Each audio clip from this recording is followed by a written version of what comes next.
les vieilles chansons, les vieilles chansons qui tournent en rond. Les vieilles chansons, les vieilles chansons qui tournent en rond.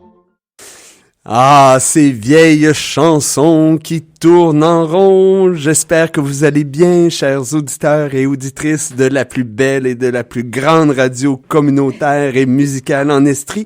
Et j'ai bien sûr nommé CFLX qui sévit sur la bande FM 95.5 et évidemment une radio que vous pouvez aussi entendre en direct via son site web là, au www.cflx.qc.ca ou à nouveau, vous pouvez nous écouter en direct ou encore utiliser la merveilleuse technologie des podcasts pour écouter vos émissions préférées à l'heure que vous voulez, à l'endroit que vous voulez, durant ce que vous êtes en train de faire et ça, on va vous le laisser. C'est à votre discrétion. Alors au micro, vous aurez peut-être reconnu votre animateur préféré un mercredi sur deux sur l'heure du dîner et je fais évidemment référence à mon humble personne, soit Étienne Alexis Boucher, directeur général de la Société nationale de l'Estrie et de droit collectif Québec, deux organismes à but non lucratif qui produisent pour vous l'émission de chansons et de réflexion. Une émission qui, je le dis toutes les fois, mais vous savez, c'est ça l'éducation populaire, c'est surtout ça. La pédagogie, l'enseignement, c'est répéter, répéter et répéter. Tant les professeurs que les parents sauront de quoi je parle. Alors, cette émission nous permet d'assumer notre mission, c'est-à-dire de faire rayonner la culture, l'histoire nationale du Québec, sa langue belle, bien évidemment, de même que de contribuer au développement global de la nation québécoise, de contribuer à l'éducation populaire des citoyens, des citoyennes qui, mieux informés sur un sujet en particulier, sont donc mieux positionnés, mieux à même de défendre de manière collective leurs droits. On le fait de manière évidemment non partisane et ça nous permet donc d'avoir le bonheur d'être avec vous une semaine sur deux. Cette semaine, je ne sais pas si vous avez lu votre devoir du samedi 1er et 2 novembre. Moi, je l'ai lu parce que je devais passer une très longue journée dans le bureau de scrutin de la municipalité de Stoke. Il me fallait de la lecture. Et ce journal, que je salue évidemment, a produit un cahier spécial portant sur la prochaine-danse. Et pourquoi? Pourquoi le devoir a cru nécessaire de produire un cahier spécial sur la prochaine-danse le samedi 1er et 2 novembre?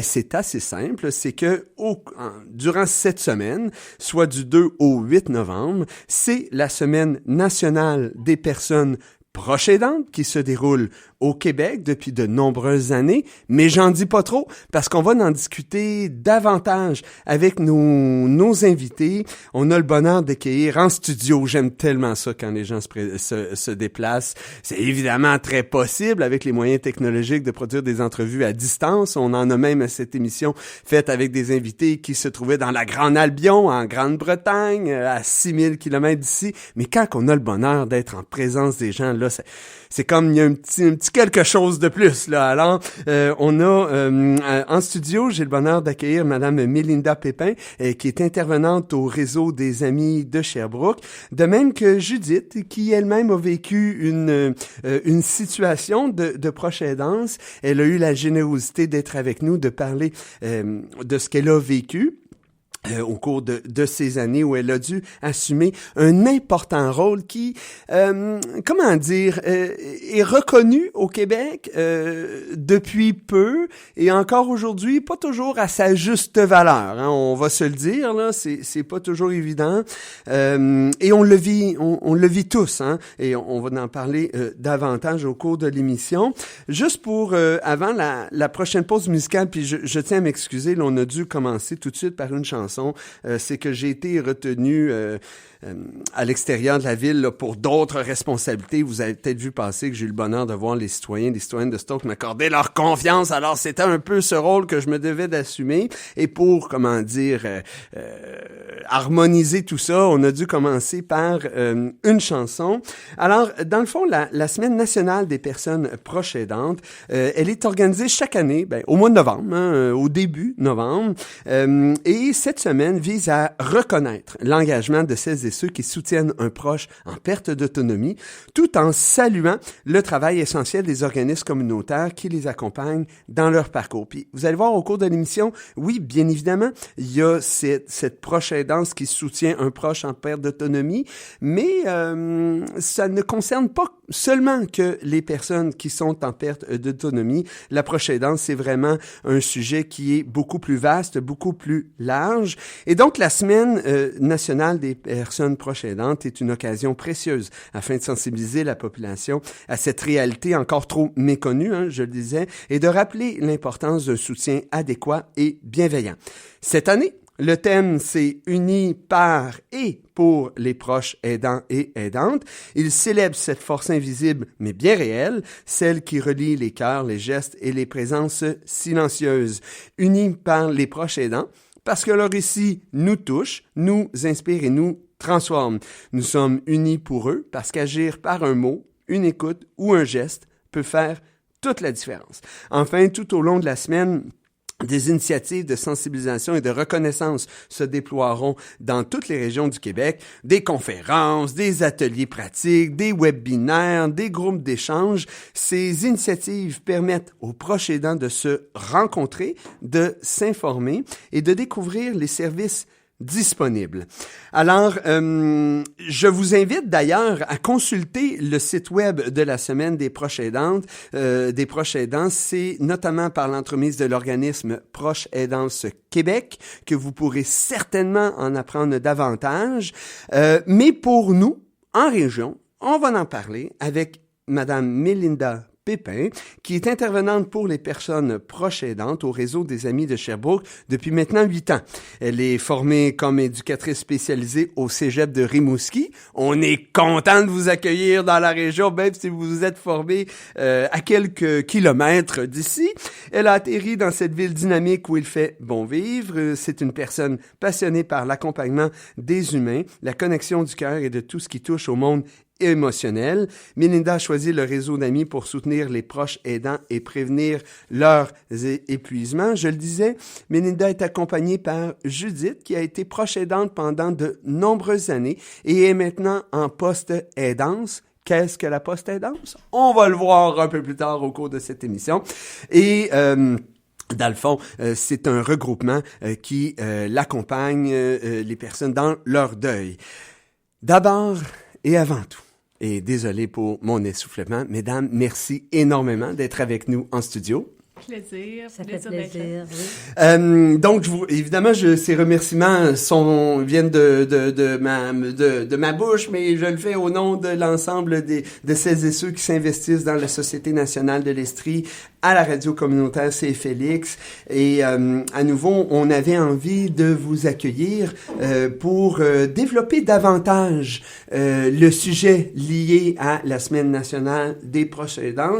Et puis, vous savez, une radio communautaire, c'est extraordinaire parce que ça nous permet de faire autrement que des entrevues de 5 minutes où finalement il va y avoir un clip de 30 secondes qui va passer à la TV ou à la radio. On peut aller gratouiller jusqu'au fond du sujet. Alors, afin de bien camper cette entrevue, est-ce que vous pourriez nous en dire davantage sur le réseau d'amis de Sherbrooke et qui, d'ailleurs, fête ses 50 ans? Bonne fête! Vous faites pas vos 50 ans, je vous le dis. Est-ce que cet organisme est membre de l'organisme Proches Aidance Québec, dont j'ai fait référence dans mon introduction? Quelle est la mission de l'organisme? Qui sont vos membres? Qui peut faire appel à vos services? Bref, on veut tout savoir. Merci de me passer la parole. Contente d'être avec vous, de pouvoir avoir un espace pour parler du réseau d'amis aujourd'hui. Le réseau d'amis, pour commencer, je veux expliquer que c'est un organisme communautaire qui est à but non lucratif et qui a pour mission de contribuer à l'amélioration de la qualité de vie des aînés de 65 ans et plus pour des services visant le maintien à domicile et le développement d'un réseau significatif. Donc, on peut voir le réseau d'amis qui a 2 volets, en fait. Un volet pour les personnes aînées, donc les personnes qui ont besoin soit d'un jumelage personnalisé parce qu'ils vivent un sentiment de solitude ou de l'accompagnement de transport parce qu'ils ont des difficultés physiques et autres et donc ils ont besoin d'un bénévole pour aller aux choses essentielles comme les rendez-vous médicaux, faire l'épicerie, aller à la banque. Et dans le réseau d'amis, le 2e volet, c'est le volet pour les personnes proches aidantes qui, nous, dans notre cas, c'est des personnes âgées de 65 ans et plus qui habitent à Sherbrooke et qui sont en perte d'autonomie. Donc, s'il y a des proches aidants à Sherbrooke qui se reconnaissent et qui sont âgés de 65 ans et plus, ils pourraient bénéficier de notre accompagnement au réseau d'amis. On est une équipe de 4 intervenants. Okay. Donc, on a du soutien en individuel. On a aussi du soutien de groupe de jour et de soir. C'est aussi, il y a des activités de ressourcement où c'est plus mon volet. Donc, on fait venir des conférenciers qui vont venir parler du lâcher-prise, des clés de la résilience. Donc, tous des sujets qui fait en sorte qu'on va être mieux outillés pour passer au travers de notre rôle de proche aidant. Il y a aussi des formations pour prévenir l'épuisement parce que c'est vraiment un objectif qui nous tient à cœur de pouvoir accompagner les proches aidants pour qu'ils se rendent pas jusqu'à l'épuisement. Oui. Comme c'est trop souvent le cas, on peut dire. Oui, c'est ça, effectivement, pour pas qu'il soit non plus 2 personnes à avoir besoin d'aide parce que toutes les 2 se sont épuisées ou sont rendus malades. Et on a aussi des cafés-rencontres où on fait venir des gens qui vont donner de l'information très pertinente, comme des notaires qui vont parler des mandats de protection, de l'aide médicale à mourir, ou des personnes qui peuvent venir parler aussi des crédits d'impôt pour les proches aidants. Donc, toutes sortes de sujets qui vont vraiment apporter de l'information pertinente pour mieux traverser toutes ces étapes-là. Et il y a des déjeuners-rencontres aussi, des activités plus ludiques où on peut avoir du plaisir parce que c'est très important aussi de pouvoir avoir des moments de légèreté puis de se rassembler puis de aussi changer les idées. Donc... Juste pour le fun, oui? Mme Pépin, est-ce que les gens qui nous entendent, par exemple, ou qui entendent parler autrement que par cette émission de votre organisme, qui ont besoin de faire appel à vos services, est-ce qu'ils ont nécessairement besoin d'être membres, ou ils peuvent juste décrocher le téléphone, vous écrire un courriel et bénéficier de ces services que j'oserais qualifier d'essentiel? Oui, effectivement, service essentiel. Oui, on veut que les gens nous appellent, puis après, c'est sûr que selon nos critères, on va regarder si ça fonctionne avec nous, mais si ça fonctionne pas, on les laisse pas comme ça non plus, on va les référer vers d'autres organismes, vu qu'à Sherbrooke, il y a vraiment une multitude de services disponibles. Donc, quand on voit que ça concerne pas nos critères, on est là aussi pour regarder qu'est-ce qu'ils ont sur leur territoire, c'est en dehors de Sherbrooke, mais ou sinon, qu'est-ce qui pourrait fonctionner avec leurs particularités. Fait que c'est du cas par cas, mais on est vraiment sensible à ce qu'ils soient desservis d'une façon ou d'une autre, là. OK. Et juste en question complémentaire, comme ils disent à l'Assemblée nationale, c'est juste pour le plaisir, quels sont en 50 ans, vous devez avoir des réalisations costaudes. Est-ce qu'il y en a 1, 2, 3 réalisations dont votre équipe ou encore les gens qui ont fait appel à vos services sont particulièrement fiers?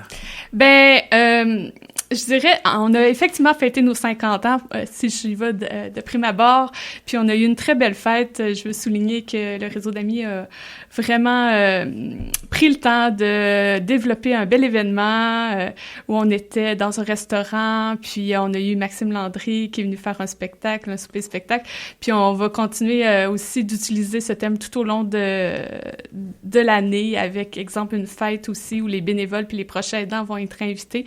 Donc, un autre moment agréable et ludique. Donc, vous pouvez aussi suivre notre page Facebook si vous voulez voir qu'est-ce qui se passe. Mais réalisation, on peut parler qu'on est en train de faire des capsules. On a terminé les capsules promotionnelles avec le réseau d'amis pour que les gens connaissent mieux nos services. Oui. Donc, des capsules qui parlent des proches aidants, des capsules qui parlent aussi du réseau d'amis avec nos bénévoles. Et c'est sûr que tous les détails vont s'en venir sur la page du Facebook du réseau d'amis pour voir quand ils vont être lancés puis quand on va pouvoir les présenter aussi. Mais c'est sûr que ça, c'est une fierté. Puis on est aussi fiers quand même quand on regarde tout notre parcours de voir qu'on accompagne les proches aidants tout au long aussi de leur parcours de proche aidance. On est un organisme qui est là depuis plusieurs années, je pense que c'est 24 ans. 50 ans réseau Amis, mais 24 ans les services proches aidants. Donc, on accompagne du début avec une formation préparatoire au rôle de proche aidant où on veut que les gens se reconnaissent, parce que c'est ça le défi, c'est que les gens se reconnaissent comme proche aidant pour venir chercher les services. Alors, avec cette formation-là, les gens peuvent se reconnaître dans quel stade où ils sont, puis aussi amorcer une réflexion pour voir ça va être quoi les défis, leurs enjeux, comment penser la proche aidance pour pas plus tard être submergé quand les tâches arrivent une à une puis prennent de plus en plus de place, aller chercher des services en amont. Mais nous, on est fiers de pouvoir les aider tout au long de ce parcours-là, puis comme on le disait, jusqu'à la post-aidance où on est vraiment dans un nouveau cycle de la vie de la proche aidance. Donc, mais là, gardez-en un peu, là, oui! La proche aidance. on va en parler un peu plus tard. Je ne m'arrête plus. non, mais c'est correct. Mais j'ajouterais juste que moi, il y a bien des années, ma belle-mère faisait appel au réseau d'amis pour le transport chez son médecin, des choses comme ça, parce qu'elle était avec une chaise roulante. Fait que moi, c'est comme ça que vous en avez entendu parler? Ben oui, mais j'avais aussi une amie de longue date qui avait déjà été sur le CA, peut-être dans les débuts, là. Ah oui? Elle a maintenant 93 ans, quelque chose comme ça. Mais juste pour dire que c'est spécial, tu sais. Oui, puis lorsque vous faisiez, Madame Pépin, la nomenclature de tous les services que vous offrez, en partant, la diversité de ces activités, de ces services, le fait de couvrir en amont un futur proche aidant jusqu'à la proche aidance, je pense que vous pouvez le mettre dans votre besace de grande réalisation. Une dernière question avant la... Ah ben non, on a du temps, mais quand même, j'aimerais ça. Une dernière question pour camper cette belle entrevue qui a déjà évidemment très bien démarré. La semaine des proches aidantes et des proches aidants. C'est des semaines thématiques c'est le cœur de l'émission. Hein, on prend des semaines thématiques, des journées internationales de machin, et puis on brode autour de ça une entrevue avec des gens qui sont spécialisés. Selon vous, est-ce que la semaine des proches aidants a atteint, du moins en partie, les objectifs qu'elle vise? Hein? Puis là, on peut y relire. Là, c'est reconnaître l'engagement de celles et ceux qui soutiennent un proche en perte d'autonomie tout en saluant le travail essentiel des organismes. Est-ce que cette semaine-là, finalement, y contribue, selon vous? Est-ce que c'est un moment qui, effectivement, permet une plus grande pédagogie? Et est-ce que le réseau d'amis la souligne de manière particulière cette semaine nationale des proches aidants et proches aidantes? Nous, on a vraiment à cœur de la souligner cette semaine-là, de la semaine des proches aidants. On offre à chaque année, depuis en tout cas quelques années, vraiment je trouve des moments cadeaux. Cette année, notre moment cadeau, c'est qu'on a fait venir hier une conférencière qui s'appelle Natalia Théoret, que j'aime beaucoup, qui est venue parler des 5 profils de la proche aidance. Donc, elle expliquait comment un proche aidant peut apporter son aide de différentes façons, puis que aussi de reconnaître la façon qui est différente peut-être entre mon frère, ma sœur, mon parent, etc. Donc, les profils de la proche aidance, ça peut être « je suis le zen », donc Donc, j'apporte de la présence, du calme. Je suis là dans un silence, mais dans une belle présence. Mais ça peut être la magicienne où j'emmène mon parent au restaurant, où je vais mettre même du vernis à ongles parce que ma maman, elle aimait ça être cute, tu sais. Puis ça peut être aussi la généreuse qui donne beaucoup de son temps, de sa présence, la responsable qui s'occupe de gérer les finances, les comptes. Fait ça valorise tous les aspects ou toutes les personnalités de l'approche aidance. Fait que c'était un beau moment. On était une vingtaine de participants, puis ça crée des moments magiques où les gens, ils retrouvent le sourire, puis aussi ils se sentent vraiment moins seuls à ce moment-là. Vous, Janine, est-ce que... Judith. Pardon, excusez, Janine, c'est ma marraine que j'adore de tout mon cœur. Vous, Judith, est-ce que vous vous êtes reconnue dans ces profils-là? Oui, moi, j'ai suivi l'atelier de formation il y a plusieurs mois. Ouais. OK. Puis, moi, ça fait quand même plusieurs années que j'ai suivi tellement de formations. Moi, j'agissais vraiment en termes de prévention pour que je puisse accompagner mon conjoint le plus longtemps possible en gardant ma santé, puis en établissant Vos limites. C'est parce que ça prend du temps à se donner du temps en tant que proche aidant. Ouais. Parce qu'à un moment donné, C'est ça demande beaucoup, ça prend de la place. Ouais. Alors... et puis, moi, j'avais quand même plusieurs chapeaux, là, tu sais, parce Donc, que vous j'ai pas étiez d'enfant, moi, là. la généreuse, la responsable, vous avez La subi plusieurs... gestionnaire de cas. Mais je pense que vous êtes naturellement la personne zen. Oui, ça, Dans les c'est 5 vrai. profils, là. Oui, je suis assez zen. Puis j'aime beaucoup écouter de la musique. Mon conjoint adorait la musique avec ses atteintes cognitives, alors... ça a été aidant pour lui et pour moi, la danse. Alors, tu sais, et ce que je veux dire par rapport aux formations avec le réseau d'amis, ce qui fait que l'équipe a bien duré, c'est qu'il y a comme un lien qui se tisse entre les personnes qui y travaillent, un accueil comme inconditionnel des proches aidants, parce que c'est un lieu où il y a de l'écoute.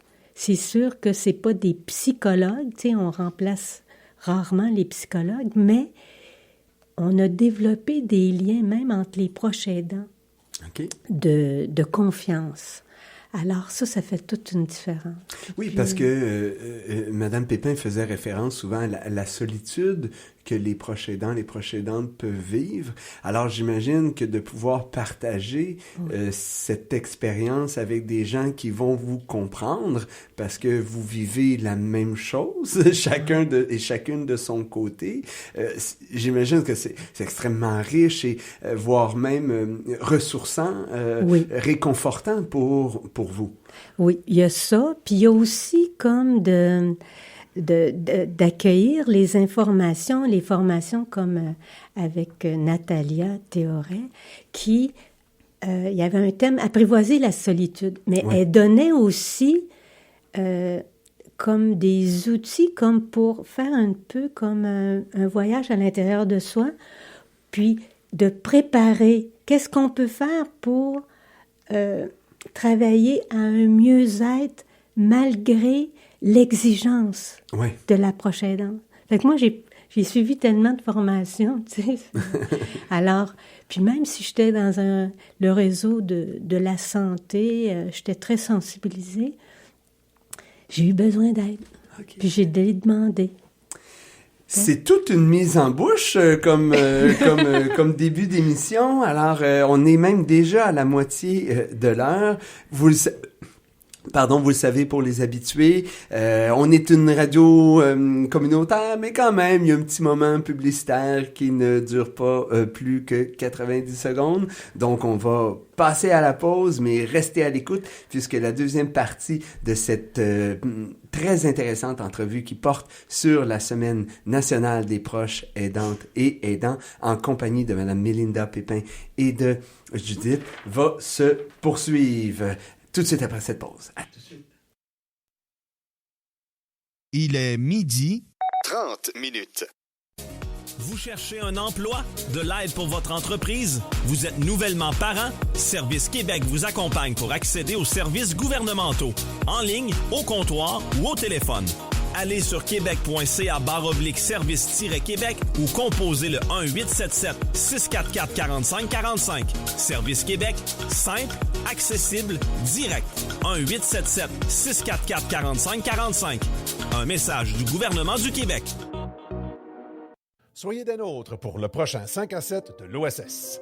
Le 6 novembre prochain, la soprano Pascale-Brigitte Boilard et la pianiste Chloé Dumoulin vous berceront d'exquises mélodies révélant des poétesses et des compositrices trop peu connues du tournant du 20e siècle. Un concert empreint de douceur et de féminité à savourer un verre à la main au Centre Québécois.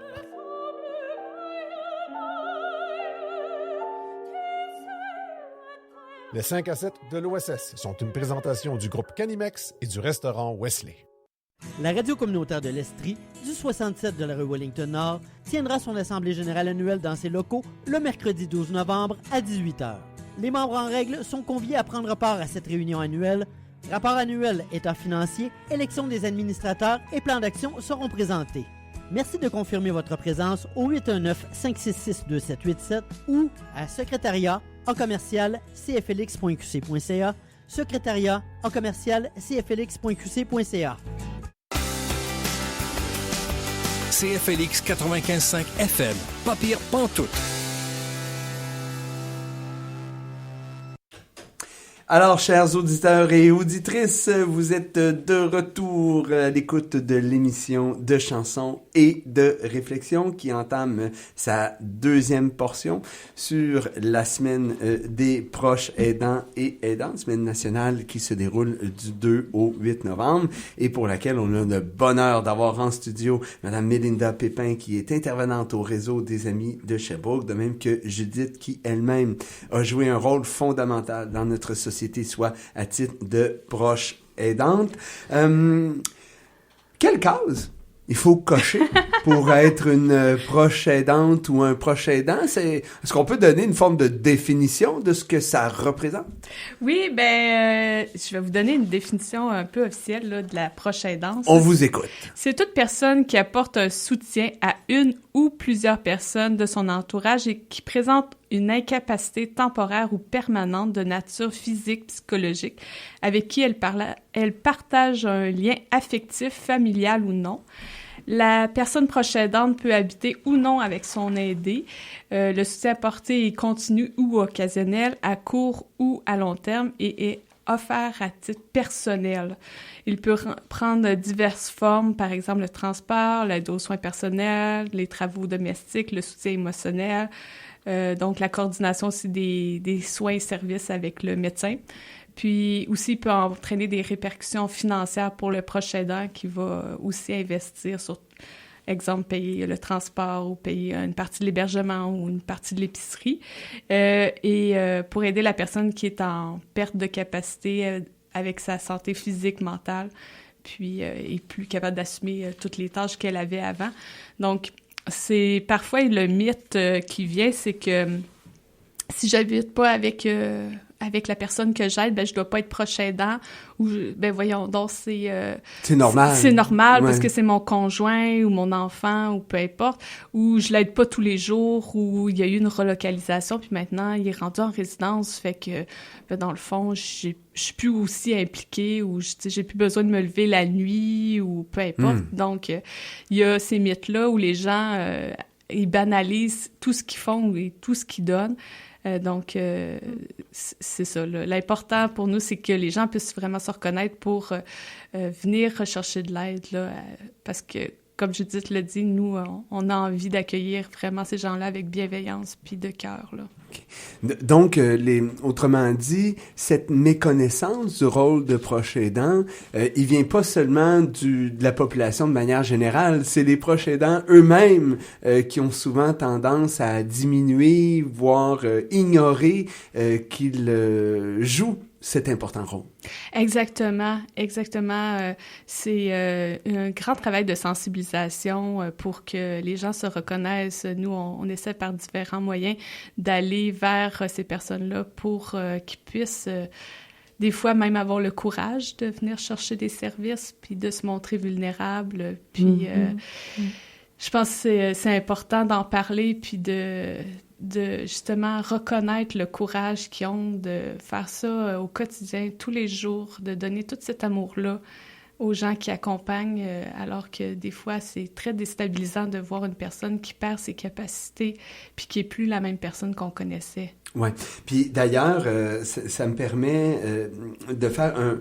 Je sais pas si c'est un mythe, mais puis d'ailleurs, c'est ce que j'ai compris de votre mission au réseau d'amis de Sherbrooke, c'est qui se concentre sur les personnes proches aidantes de 65 ans et plus, mais dans votre définition, vous avez aussi fait référence à toute personne, finalement, qui connaît des difficultés ou qui vit des handicaps, qu'ils soient physiques ou mentaux. Autrement dit, l'approche aidance ne concerne pas que celles et ceux qui accompagnent une personne en perte d'autonomie de par le vieillissement, on peut dire ça comme ça, mais ça concerne tout le monde, là, même un enfant qui est né avec un handicap dont les parents doivent s'occuper. Moi, j'ai entendu, il y a des histoires où les parents doivent abandonner leur emploi finalement pour prendre soin de leurs enfants.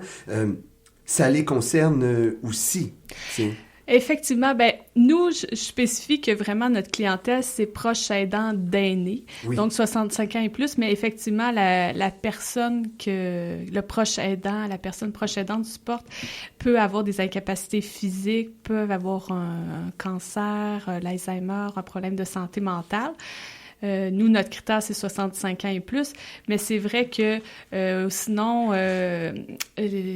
toute personne qui soutient une personne qui a une incapacité physique, exemple un parent qui soutient son enfant avec une déficience intellectuelle ou un trouble du spectre de l'autisme, c'est aussi un proche aidant ou au niveau de la santé mentale. Donc, il y a plusieurs personnes qui ignorent qu'elles sont proches aidantes parce que c'est ça, c'est un membre de leur famille ou leur enfant. Puis donc, la définition de la proche aidance, c'est élargi pour être plus inclusive puis réaliste. Mais nous, au réseau d'amis, notre mandat, c'est vraiment proche aidant d'aînés, mais avec toute maladie confondue. OK. Bon.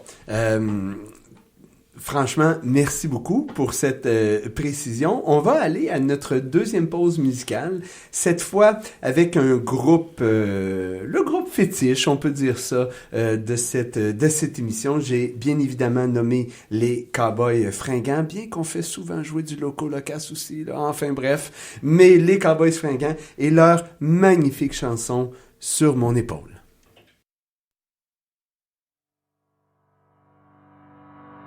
Tu te souviens de ce temps où la vie te semblait plus sweet?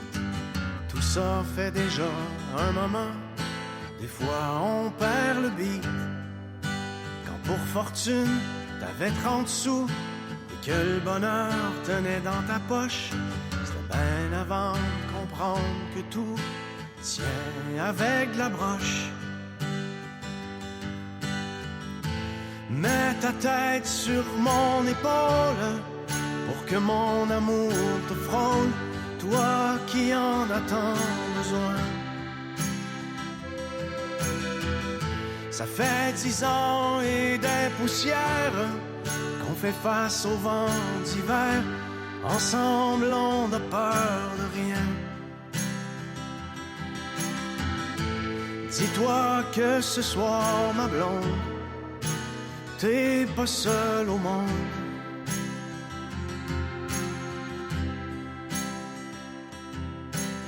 Ici-bas, quand on écope, ça a l'air qu'on apprend de la souffrance. C'est sûrement rien que la psychopop. Au fond, rien n'a de sens.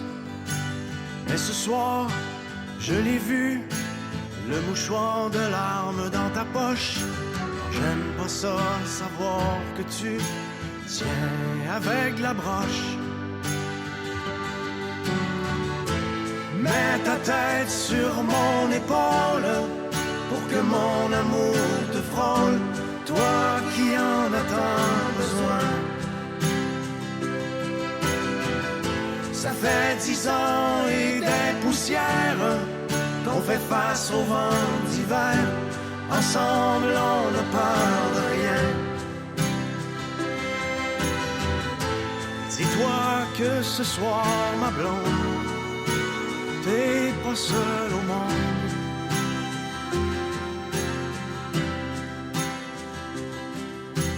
On vieillit, les années passent, et chacun de nous fait comme il peut. On court, on tombe, puis on se ramasse, on essaie d'être heureux. Toute une vie à patcher les trous, du temps qui s'enfuit de nos poches, dans un monde qui partout tient avec la broche. Mets ta tête sur mon épaule pour que mon amour te frôle, toi qui en as tant besoin. Ça fait 10 ans et des poussières qu'on fait face au vent d'hiver. Ensemble on n'a peur de rien. Dis-toi que ce soir, ma blonde, t'es pas seule au monde.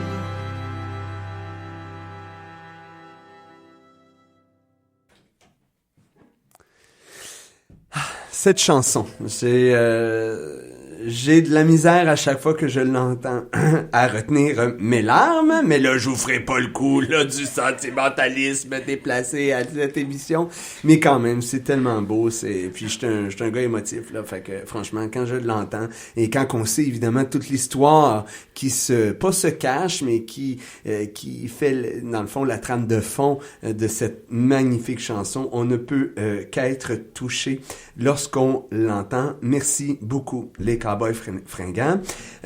Maintenant, évidemment, chaque vie est un roman. Hein, on s'entend, chaque vie, elle est unique, puis on veut, elle mérite d'être soulignée, elle mérite d'être vécue. Il n'y a pas de petit rôle pour chaque individu dans cette société. Et donc, chaque individu a une histoire qui lui est propre. Hein? On s'entend. Par contre, de manière générale, est-ce que vous seriez en mesure de nous décrire le parcours d'une personne proche aidante? Tu sais, comment celles et ceux qui cochent les cases de la proche aidance se retrouvent dans cette position? Oui. Ce que nous, on remarque, en tout cas, c'est que, au départ, tu sais, les deux personnes... surtout que nous, c'est des aînés, tu sais, il y avait une idée de la retraite, de comment ils voulaient arriver au niveau de la retraite. C'est qu'ils se voyaient soit voyager, soit avoir un chalet, peu importe. Il y avait des idées préconçues de comment on veut vieillir à deux, puis qu'est-ce qu'on veut avoir comme retraite ensemble.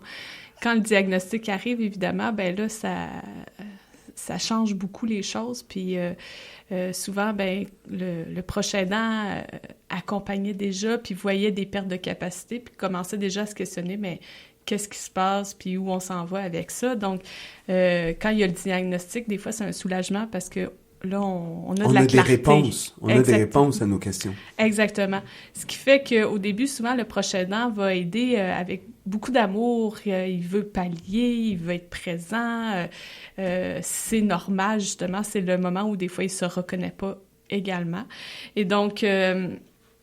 c'est ça, c'est comme une présence là où des fois la personne aussi elle peut se mettre à tout donner. Puis au fur et à mesure que la maladie évolue, que la personne perd des capacités, alors là l'accompagnement devient de plus en plus important et puis c'est ça, il commence à avoir une fatigue, puis là, c'est là qu'on entend des fois les proches aidants dire « il va pas en gagner, ça ira pas en s'améliorant ». Là, il prend comme conscience de son rôle, finalement, de personne proche aidante. Et là, à un moment donné, si la personne n'a pas fait de changement dans sa vie, si elle peut-être pas aller chercher de l'aide aussi, exemple, au réseau d'amis, mais ou avec une travailleuse sociale ou peu importe, ben là, ça se peut que le fardeau devienne de plus en plus lourd, que les responsabilités deviennent de plus en plus grandes et la charge mentale également, parce que là, on reprend la gestion des rendez-vous médicaux, on reprend la gestion du pilulier, on reprend... Exactement. Moi, c'est tout ça que j'ai eu comme à m'occuper, puis à travers le déclin lentement, là, tu sais, de l'atteinte, par exemple, cognitive. Alors, c'est pour ça que moi, je dis aussi aux proches aidants, aux proches aidantes, ben de veiller à leur santé, parce qu'il y a des fois, on fait fi comme de nos réels besoins parce qu'on a comme oublié ce contact avec nous, là, parce qu'on est centré sur l'autre. Et puis, l'atteinte d'une certaine vulnérabilité fait que parfois, on diminue nos capacités de liberté à quelque part. Alors ça, c'est à reconstruire, c'est-à-dire se donner aussi graduellement un peu de temps et l'instaurer graduellement, même si on accompagne notre proche, là, notre être cher. Alors, c'est cultiver un peu cette écoute de soi, mais quand on est dans l'usure de compassion, ça peut basculer rapidement. Oui. Tu sais, dans des humeurs dépressives, et puis, il faut savoir remplir notre coupe, parce que moi, il y a des gens, moi j'avais fait appel à beaucoup de personnes ou d'organismes, et puis c'est ça qu'ils me disaient, tu sais, dans le fond, il faut comme prendre soin de soi et ne pas atteindre cet épuisement. C'est pour ça que les formations réseau d'amis de prévention de l'épuisement ont été si importantes, là, tu sais. Est-ce que le déni revient à peu près systématiquement chez les personnes proches aidantes? T'sais? Est-ce qu'il y a des gens qui ont fait appel à vos services et qui, d'emblée, n'ont jamais nié la situation qui se présentait à eux? Ou c'est vraiment un classique? Là? Ben, moi, je pense que ça fait partie de deuils successifs. OK. Parfois, il peut comme avoir un parcelle de déni, dépendant des personnalités. Oui. Tu sais, moi, j'étais plus une personne que je fais face à ce qui est là et j'allais chercher des ressources, tu sais, alors que ça soit à la clinique de mémoire ou avec la Société d'Alzheimer de l'Estrie où il y avait des super bons services aussi, tu sais, complémentaires, là, tu sais. Alors, j'ai mis en place plein de manières aussi de communiquer avec mon proche, qui avait perdu comme le sens de la signification des mots. Oui. La compréhension, la reconnaissance des visages. Alors, ça fait tout un changement de portrait là, dans la vie. Bien sûr. Alors, comment on utilise beaucoup de mots lors de cette entrevue, mais... Puis des fois, c'est aussi ce qu'on voit, c'est que le proche aidant peut dire « je prendrai soin de moi quand mon rôle sera terminé ».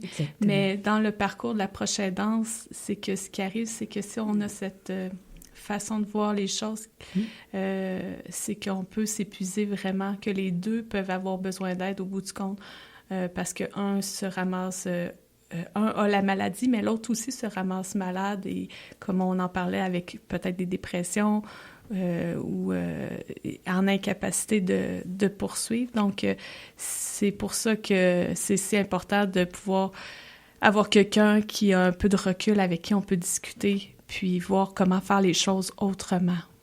Oui.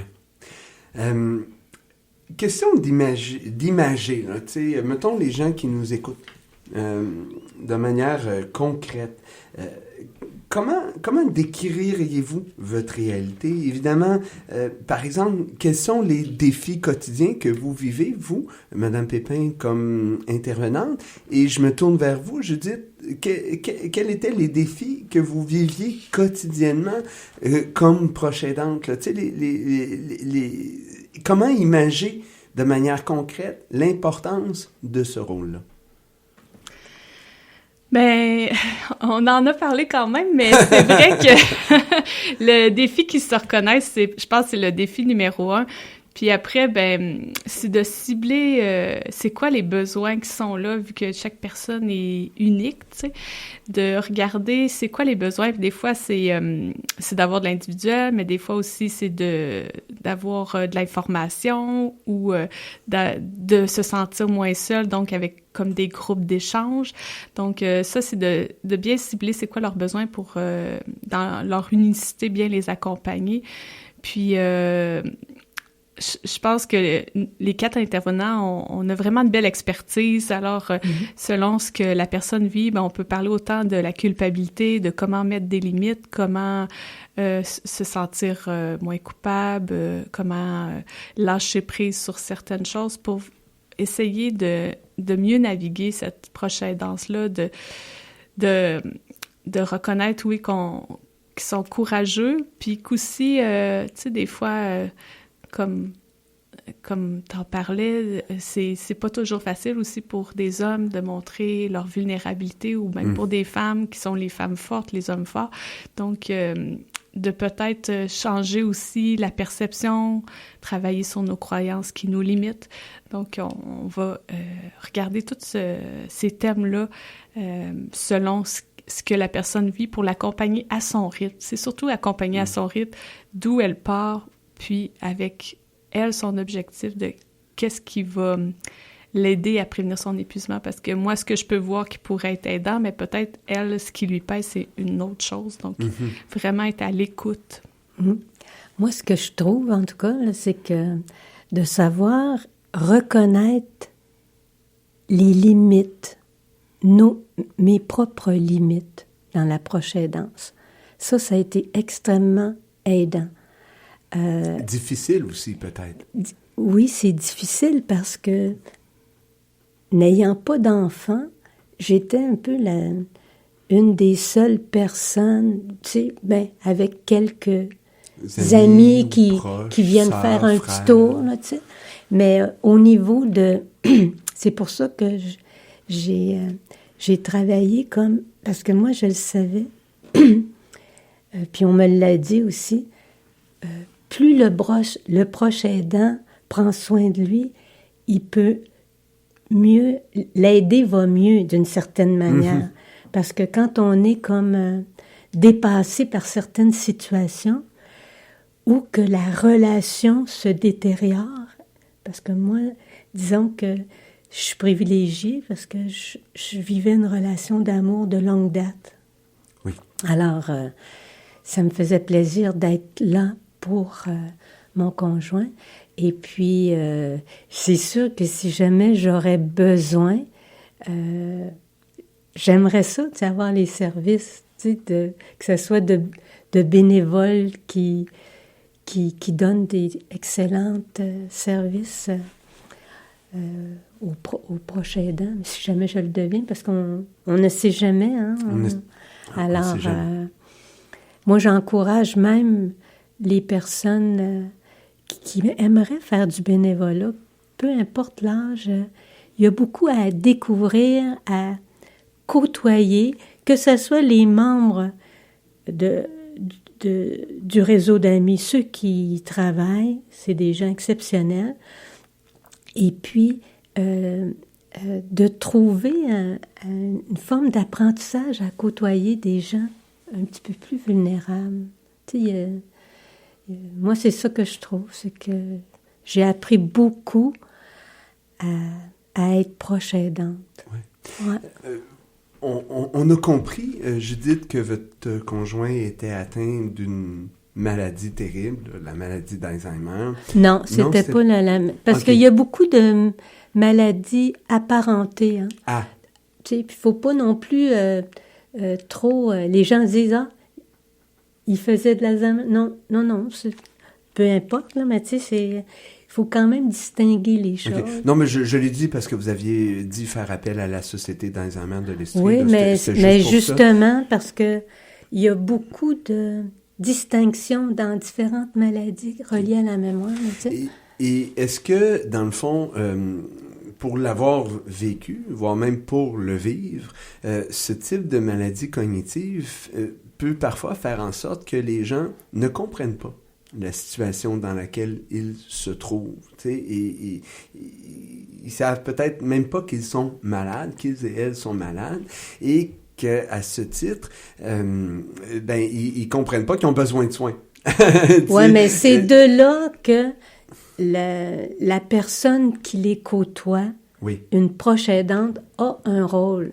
Peu importe si c'est une conjointe ou un frère, une sœur, peu importe, ou un ami, tu sais, oui. qui va comme donner de son temps précieux, là. OK. Ouais. Je regarde l'heure, puis je trouve ça plate. J'en prendrai encore au moins le double. On a promis, du moins, on s'est engagé à parler à nos auditeurs de ce qu'était la post-aidance. Mm-hmm. En quelques minutes, est-ce que vous pourriez expliquer c'est quoi la post-aidance? Et puis peut-être vous aussi, Judith, parce qu'on comprend que vous êtes dans cette situation-là. Donc, on comprend que même lorsque le rôle d'un proche aidant est terminé, par exemple, par le décès de la personne qu'elle aidait, on comprend que c'est pas fini, cette affaire-là. Là. Effectivement. Pour dire les choses simplement. Ben, la post-aidance, c'est dans le fond à la suite du rôle de proche aidant actif. Donc, c'est quand la personne, finalement, est décédée, on dit que il y a d'autres façons d'arriver en post-aidance, mais la principale, c'est lors du décès de la personne que la personne proche aidante aide. Donc, c'est ça. Quand la personne décède, ce qui arrive, c'est qu'il y a plusieurs enjeux qui n'est pas juste relié au deuil, parce que le deuil, ben, ça comprend un grand vide. C'est un moment où aussi on a besoin de prendre soin de cette grande peine-là, mais aussi en post-aidance, se réapproprier son identité, parce que on a eu un rôle, une casquette de proche aidant pendant plusieurs années.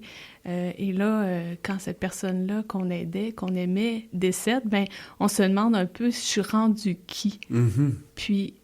c'est pas des farces. Hein. C'est quelque chose de aussi retrouver un sens à sa vie, parce que souvent, on a laissé des propres activités. Donc, ce qu'on aimait, quand on aide quelqu'un depuis des fois 10 ou 15 ans, ben c'est quoi que j'aimais faire? C'est quoi qui m'apportait du plaisir? Il y a comme un moment où on perd ses repères, là. Donc... c'est ça. On est dans trouver ce sens, comment je me sens utile, trouver un nouveau territoire avec mes amitiés. Puis, au réseau d'amis, on accompagne tout le long de ce processus-là aussi. On a des groupes pour personnes endeuillées. On essaie de développer aussi des nouveaux services comme un groupe d'échange en post-aidance. Mm-hmm. Dont je participe. Là.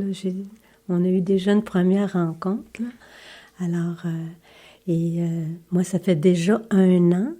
Alors, tu sais, je vais quitter un peu comme le réseau d'amis, mais étant donné qu'il y a cette nouvelle opportunité de pouvoir suivre peut-être une conférence une rencontre par mois, tu sais, sur la post-aidance. Alors, j'ai été enchantée, puis c'est Christian aussi et Mélinda qui co-animent, là. Alors, c'est un beau terrain pour communiquer, tu sais. Et puis, moi, toutes les formations que j'ai pu suivre m'ont préparé à la post-aidance. Oui. Tu sais, de préparer, visualiser, qu'est-ce que je souhaite réaliser.